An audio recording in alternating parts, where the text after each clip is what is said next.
অষ্টম শ্রেণী পর্যন্ত পাশ ফেল ফেরাতে চায় রাজ্য, স্মৃতিকে চিঠি পার্থর। চলতি বছরই কেন্দ্রীয় নীতি ঘোষণা, স্বাগত জানিয়েও সরকারকে দায়িত্বশীল হতে বললেন শিক্ষাবিদরা। পুজোর সময় ডিউটিতে গিয়ে মত্ত যুবকদের হাতে আক্রান্ত মিরিক থানার এএসআই, মাথায় ইটের ঘায়ে গুরুতর জখম হয়ে হাসপাতালে মৃত্যু। ধৃত 7, এখনো ফেরার 2।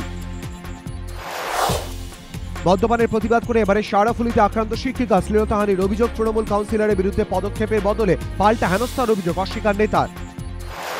নিউ টাউনের শিশু খুনকাণ্ডে নয়ামোড়, স্বপ্নাদেশ পেয়ে জীবিত অবস্থাতেই আঙুল কেটে পুজো, জেরায় স্বীকারোক্তি ঠাকুমার, দাবি পুলিশের। নেপথ্যে তন্ত্র সাধনা বলে অনুমান তদন্তকারীদের।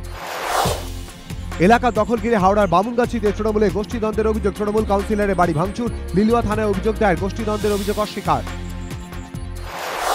ভুল মেনেও ফের সমমহিমায় বিদেশ প্রতিমন্ত্রী। হরিয়ানায় নিহত দলিত শিশুদের সঙ্গে কুকুরদের তুলনা নিয়ে কাঠগড়ায় তুলে মিডিয়াকেই বললেন, এমন কিছুই বলিনি যাতে বিতর্ক তৈরি হয়।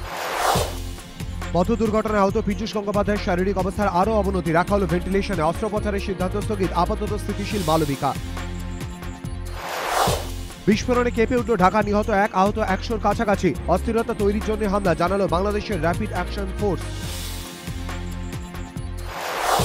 ফ্রান্সের বোর্দো শহরে অদূরে পর্যটনে যাওয়া অবসরপ্রাপ্তদের বাসের সঙ্গে ট্রাকের ধাক্কা, কমপক্ষে 43 জনের মৃত্যু, জখম অন্তত 4। ঘটনাস্থলে ফ্রান্সের প্রধানমন্ত্রী। আড়ালে থেকেই কাল দেশপ্রিয় পার্কে ছোট দুর্গার বিসর্জন, দর্শনার্থীদের প্রবেশে এখনো বাধা। সিঁদুর খেলায় শুধু পুজো কমিটির সদস্যরা। 88 ফুটের প্রতিমা নিয়ে মঙ্গলবার বৈঠক। মিরিকে মত্ত যুবকদের সঙ্গে বচসা, পুলিশ কর্মীকে পিটিয়ে খুন। শিবপুরের পর শারাফুলিতে মদ্যপানের প্রতিবাদ করায় শ্লীলতাহানির অভিযোগ। স্টুডিও আলোচনা, আক্রান্ত প্রতিবাদী, সন্ধ্যে 7টায়। আকাশ ছোঁয়া ডালের দাম, দুর্ভাবনায় মধ্যবিত্ত, উদ্বিগ্ন কেন্দ্র। 4 রাজ্যে মজুতদারির বিরুদ্ধে অভিযান, বাজেয়াপ্ত 50,000 টন ডাল। স্টুডিও আলোচনা, মহার্ঘ ডাল, রাত 8টায়। হরিয়ানায় 2 দলিত শিশু খুনের পর লকআপে পিটিয়ে হত্যার অভিযোগ, কেন চুপ বিজেপি? প্রশ্ন বিরোধীদের। কুকুরের সঙ্গে তুলনা করে বিতর্কে বিদেশ প্রতিমন্ত্রী। দলিত হত্যায় নীরব, রাত 8:30টায়।